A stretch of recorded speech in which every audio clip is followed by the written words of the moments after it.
மாண்பு உறுப்பினர் ஊர்வசி அமிர்தராஜ். 2025-26 ஆண்டின் மானிய கோரிக்கையின் மீது பேச வாய்ப்பளித்த மாண்புமிகு சட்டமன்ற பேரவைத் துணைத் தலைவர் அவர்களுக்கு என்னுடைய நன்றியை தெரிவித்துக் கொள்கிறேன். பெருந்தலைவர் காமராஜரால் வழிநடத்தப்பட்ட காங்கிரஸ் பேரியக்கத்தின் தியாகத் தலைவி அன்னை சோனியா காந்தி எம்பி அவர்களுக்கும், சர்வாதிகாரத்தை வீழ்த்தி ஜனநாயகத்தை கட்டிக்காத்து நிற்கும் இந்தியாவின் எதிர்க்கட்சித் தலைவர் மாண்புமிகு ராகுல் காந்தி எம்பி அவர்களுக்கும், அகில இந்திய காங்கிரஸ் கட்சியின் தலைவர் மாண்புமிகு மல்லிகார்ஜுன கார்கே எம்பி அவர்களுக்கும், இளைய இந்திரா மாண்புமிகு பிரியங்கா காந்தி எம்பி அவர்களுக்கும் எனது முதற்கண் வணக்கங்களை செலுத்தி, தமிழ்நாட்டை வெற்றி பாதையில் நடத்தி இந்தியாவிற்கே முன்னோடியாக திகழும், அதேபோல திருச்சியிலே அமையிருக்கும் நூலகத்திற்கு பெருந்தலைவர் காமராஜரை பெயரை சூட்டிய நமது மாண்புமிகு தமிழ்நாடு முதல்வர் அவர்களையும், இளைஞர்களின் வாழ்வில் முன்னேற்றத்தை ஏற்படுத்தி விளையாட்டுத் துறையில் புதுமையை புகுத்தி தமிழ்நாட்டில் முதல் கட்டமாக எங்கள் தொகுதியில் ஸ்ரீவைகுண்டத்தில் முதல்வரின் மினி விளையாட்டு அரங்கத்தை அமைத்து தந்த மாண்புமிகு துணை முதலமைச்சர் அவர்களுக்கும் என்னுடைய வாழ்த்துக்களை தெரிவித்துக் கொள்கிறேன். இம்மானிய கோரிக்கை மீது பதில் உரையாற்றியிருக்கும் மாண்புமிகு வருவாய் மற்றும் பேரிடர் மேலாண்மைத்துறை அமைச்சர் அவர்களுக்கும், எங்களுடைய தூத்துக்குடி பாராளுமன்ற உறுப்பினர் மாண்புமிகு கனிமொழி கருணாநிதி அவர்களுக்கும், எங்கள் தூத்துக்குடி மாவட்ட அமைச்சர் மாண்புமிகு அனிதா ராதாகிருஷ்ணன் அவர்களுக்கும், மாண்புமிகு கீதா ஜீவன் அவர்களுக்கும், எங்களுடைய தமிழ்நாடு காங்கிரஸ் கமிட்டி தலைவர் மாண்புமிகு கு செல்வப்பிறந்தை அவர்களுக்கும், என்னுடனே இங்கே சக தோழர்களாக இருக்கும் சட்டமன்ற உறுப்பினர்களுக்கும், ஸ்ரீவைகுண்டம் சட்டமன்ற தொகுதி மக்களுக்கும் என்னுடைய வணக்கத்தையும் நன்றியையும் தெரிவித்துக் கொள்கிறேன். நம் தமிழ்நாட்டில் வருவாய்த்துறை மாநிலத்தில் நிர்வாக அமைப்பிற்கு முதுகெலும்பாகவும் விளங்குகிறது. அனைத்து துறைகளுக்கும் தாய்த்துறையாக வருவாய்த்துறை காணப்படுகிறது. அதே போன்று சீரான சமூக வளர்ச்சிக்கு வருவாய்த்துறையின் பங்கு அளவிட முடியாதது. இதேபோல வருவாய்த்துறை இயற்கை ஈடுபாடுகளில் போதும் வறட்சி, வெள்ளம், புயல், சுனாமி மற்றும் தீ விபத்துகள் போன்ற பேரிடர் காலத்தில் மக்களுக்கு மறுவாழ்வு தரும் துறையாக அமைந்துள்ளது. இத்துறையின் முக்கியத்துவம் என்னவென்றால், சமுதாயத்தில் காணப்படும் ஏற்றத்தாழ்வுகளை அகற்றும் வகையில் குடியிருப்பதற்கு இடமில்லாதவர்கள் கண்டறிந்து அரசு இத்திட்டத்தில் பட்டா வழங்கி அவர்களுக்கு வாழ்வாதாரத்தை உயர்த்தும் பணி ஒரு மிகப்பெரிய பணியாகும். அரசின் பல திட்டங்களை மக்களுக்கு கொண்டு செல்லும் இயந்திரமாக இத்துறை உள்ளது. 125 ஆண்டுகளுக்கு பிறகு கடந்த செப்டம்பர் 2023 தாமிரபரணி ஆற்றில் ஏற்பட்ட அதிக கனமழை மற்றும் வெள்ளப்பெருக்கினால் ஏற்பட்ட பெரும் சேதத்திலிருந்து மக்கள் இன்னும் முழுமையாக பழைய நிலைமைக்கு திரும்பவில்லை.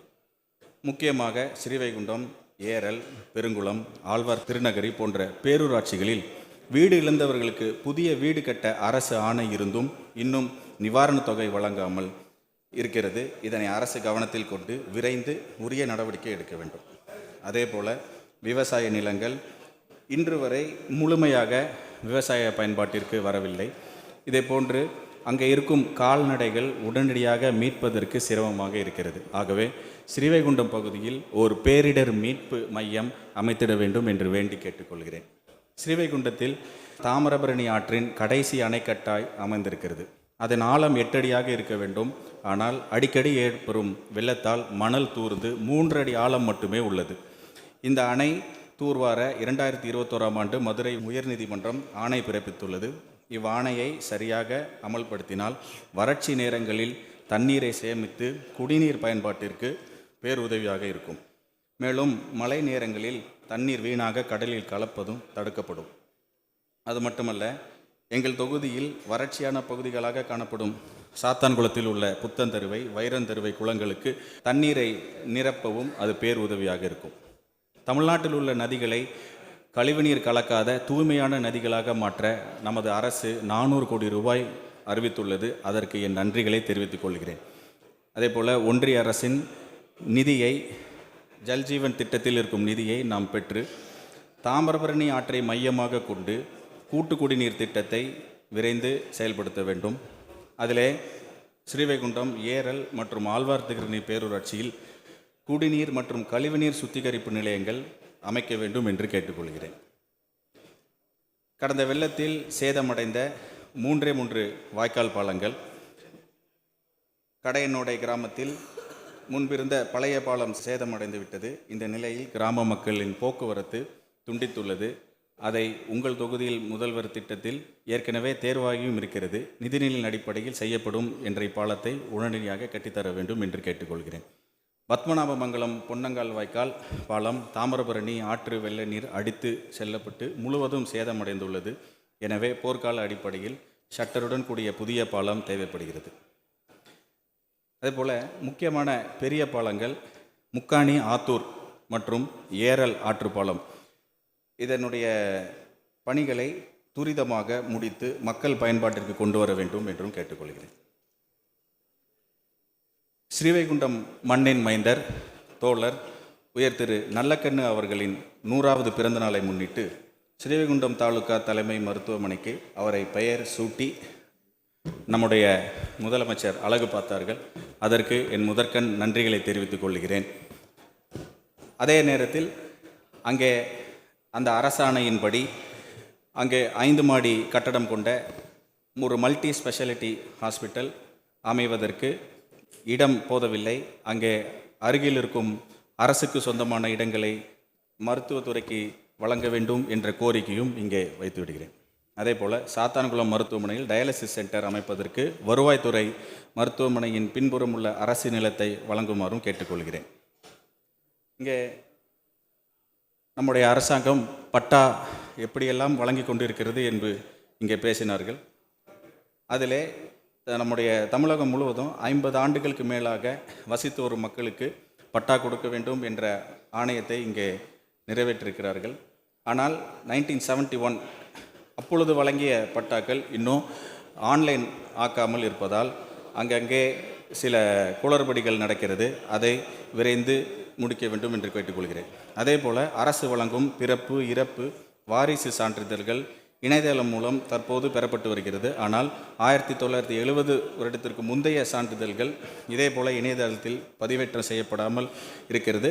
அதையும் பத்திரிகையாளர்களுக்கு உரிய வீட்டுமனை பட்டாக்கள் வழங்க வேண்டி நடவடிக்கை எடுக்க வேண்டும் என்று கேட்டுக்கொள்கிறேன்.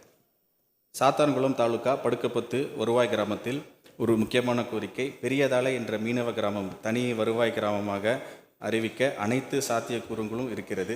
சாத்தான்குளம் தாலுகா அரசூர் ஊராட்சியில் 2 வருவாய் கிராமத்துக்கான 10,000க்கும் மேற்பட்ட மக்கள் தொகை உள்ளது. அதை அரசூர் 1 என்றும் அரசூர் 2 என்றும் பிரிக்க ஆவணை செய்யுமாறு கேட்டுக்கொள்கிறேன். கருங்குளம் ஒன்றியம், செய்துங்கநல்லூர் மற்றும் ஆழ்வார்த்திருநி ஒன்றியம், ஸ்ரீவெங்கடேசபுரம், பேய்குளம் ஆகியவற்றை ஊராட்சிகளிலிருந்து பேரூராட்சிகளாக தரம் உயர்த்த வேண்டி கேட்டுக்கொள்கிறேன். ஏரல் தாலுகா இருவப்புபுரம் கிராமத்தில் உள்ள பேய்குளத்தை ஆழப்படுத்தி குளத்தின் மேலு பகுதியில் புதிதாக கரைகளை அமைத்து அக்கரையின் மேல் செபத்தியாபுரம் முதல் கூட்டாம்புலி வரை உள்ள சாலைகளை அமைக்க உங்கள் தொகுதியில் முதல்வர் திட்டத்தில் 23 கோடி நிதி ஒதுக்கீடு செய்துள்ளது. நிறைவேற்று தருமாறு கேட்டுக்கொள்கிறேன். ஆழ்வார் திருநகரி பேய்குளத்தில் அரசு கலை மற்றும் அறிவியல் கல்லூரி அமைத்திட வேண்டும் என்ற வேண்டுகோளை இங்கே வைத்துக் கொள்கிறேன். அதேபோல் இந்த ஸ்ரீவைகுண்டம் கள்ளபிரான் சுவாமி திருக்கோயில் தேரோட்டம் நடைபெறும் பொழுது மின்சாரம் துண்டிக்கப்படுகிறது. இந்நிலையை போக்க அந்த தேர் சுற்றி வரும் வீதிகளில் UG cable, under ground cable போட்டு தர வேண்டும் என்ற கோரிக்கையை வைத்து விடுகிறேன். முக்கியமான சாலைகளை 3.25 மீட்டரிலிருந்து 7 மீட்டர் அகலமாக்க வேண்டும். அதே போல் சாத்தான்குளத்திற்கு ஒரு புறவழிச்சாலை அமைக்க வேண்டும் என்ற கோரிக்கையையும் பேரவை துணைத் தலைவருக்கு கொடுத்து விடுகிறேன். இக்கோரிக்கைகளை பேரவைத் தலைவர் வாயிலாக சமர்ப்பிக்கிறேன். வாய்ப்பளித்த பேரவை துணைத் தலைவர்களுக்கு நன்றி என்று கூறி விடுகிறேன். மாண்புமிகு நீர்வளத்துறை அமைச்சர். மாண்பு உறுப்பினர் ஊர்வசி அமர்தராஜ் அவர்கள் நீர்வளத்துறையில் குறிப்பாக தாமிரபரணியில் ஏற்பட்டிருக்கிற நிலைமையை சுட்டி காட்டினார்கள். அதில் எனக்கு மாறுபட்ட கருத்து அல்ல. ஏறத்தாழ ஒரு 25 ஆண்டுகளுக்காக தாமிரபரணியுடைய பாசனத்தை அறிந்தவன் நான். எனவே அவர் சொன்ன இடங்கள் எல்லாம் எனக்கு தெரியும். புத்தந்தரவை பெருந்தரவைக்கு கூட தண்ணீர் கொண்டு இப்பொழுதாவது கருமேனி ஆற்றுக்குள் மூலமாக கொண்டு வருகிறோம். ஆனால் சடையநீர் வழியாக கொண்டு வந்து சுவேச குளத்தில் நுழைத்து கொண்டு வந்து புத்த நிரப்பி காட்டியவன் நான். அதுக்கு முன்னால் யாருமே அதில் தண்ணி விட்டது கிடையாது. ஆகையினால எனக்கு ஒவ்வொரு அடியும் நீங்கள் சொன்னதெல்லாம் தெரியும். இவ்வளவும் நான் மறுக்கவில்லை, செய்ய வேண்டியவைகள் தான் என்று ஒத்துக்கொள்கிறேன். அது நிச்சயமாக அதற்காக தனி ஒரு